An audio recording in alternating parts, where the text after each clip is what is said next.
Hello everyone welcome to mini vlog. చాలా మంది కొత్తిమీర, కరివేపాకు తర్వాత వచ్చేసి పుదీనా అంటే చాలా మంది ఇష్టపడని వాళ్ళు అంటూ ఉండరు. నాకైతే చాలా ఇష్టము. దీని స్మెల్ అంటే ఇంకా ఎక్కువ ఇష్టం నాకు. పుదీనా చాలా ఘాటుగా ఉన్న స్మెల్ అయితే చాలా బాగుంటుంది.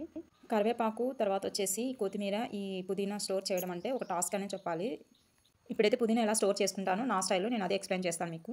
పుదీనా తెచ్చుకునేటప్పుడే అది ఫ్రెష్‌గా ఉందా లేదా అని చెక్ చేసుకోవాలి.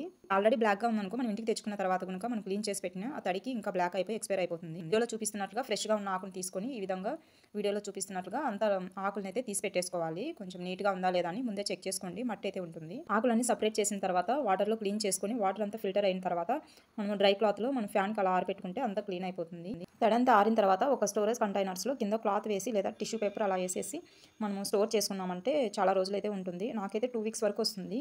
ఇది ఫ్రిడ్జ్ లేకుంటే అసలు స్టోర్ చేయలేము. 1 డే లేదంటే ఒక 4 అవర్స్ అయితే ఉంటుంది. మనం క్లీన్ చేసి పెట్టినామనుకోండి. ఎక్కువ పలావులు తర్వాత వచ్చేసి ఏమన్నా బిర్యానీలు చేస్తే ఎక్కువగా యూజ్ చేస్తాను. ఎక్కువగా అంటే టిఫిన్స్‌కి అయితే ఎక్కువ చట్నీ కోసమే యూజ్ చేస్తాను.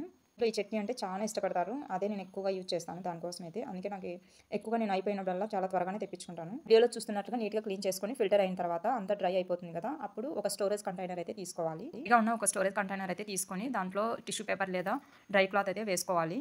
ఉన్న తర్వాత ఈ ఆకు అంతా వేసేసి తర్వాత వచ్చేసి పైన ఉన్న టిష్యూ పేపర్ లేదా మీకేమైనా డ్రై క్లాత్ ఇంకా డబల్ ఉంటే ఇంకా అది కూడా ప్లేస్ చేసి స్టోర్ చేసి మనం ఫ్రిడ్జ్‌లో పెట్టినట్టయితే ఇది డీప్ ఫ్రిడ్జ్‌లో పెట్టకూడదు. మామూలు ఫ్రిడ్జ్‌లోనే పెట్టుకోవాలి. ఎక్కడ తడి లేకుండా మనం చూసుకున్నట్లయితే మాయిశ్చరైజేషన్‌తోనే అది కొంచెం తడిగా ఉండి మనకి ఎక్కువ రోజులైతే మనం స్టోర్ చేసుకోవచ్చు. ఈ టిప్ అయితే రెగ్యులర్‌గా యూజ్ చేస్తాను. దీనికే కాదు కరివేపాకు ప్లస్ వచ్చేసి నేను కొత్తిమీర, పుదీనా లేకపోతే ఏమైనా ఆకుకూర ఎక్కువ తెచ్చుకున్నప్పుడు గనుక ఎక్కువ పెద్ద కంటైనర్ అయితే తీసుకొని నేను అలాగే స్టోర్ చేసుకుంటాను.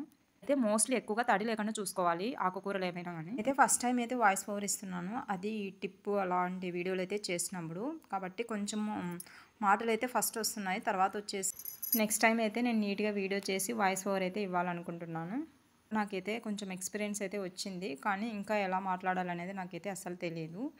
ప్లీజ్ ఏమనుకోవద్దండి. వీడియో అయితే ఎక్కువ స్లోగా వస్తుంది. వాయిస్ ఓవర్ అయితే ఫాస్ట్‌గా వస్తుంది. ఈ టిప్ నచ్చినట్లయితే ప్లీజ్ ఒకసారి ఎక్స్‌పీరియన్స్ చేసి నాకు ఈ టిప్ పాటించిన వాళ్ళు ఎవరైనా ఉంటే కామెంట్ బాక్స్‌లో కామెంట్ చేయండి. నా వీడియోస్ మీకు నచ్చినట్లయితే ఒకసారి నా ఛానల్ మంచాల ఎస్కే ఫ్యామిలీ వ్లాగ్స్ ఒకసారి వీడియోస్ చెక్ చేసి మీకు నచ్చినట్లయితే ప్లీజ్ లైక్ చేయండి, షేర్ చేయండి, కామెంట్ చేయండి. అలాగే సబ్స్క్రైబ్ చేసుకోండి. నేను పెట్టే ప్రతి వీడియో మీకు నోటిఫికేషన్ వస్తుంది. ఎండ్ వరకు చూసిన వాళ్ళకి థ్యాంక్ యూ సో మచ్ అండి.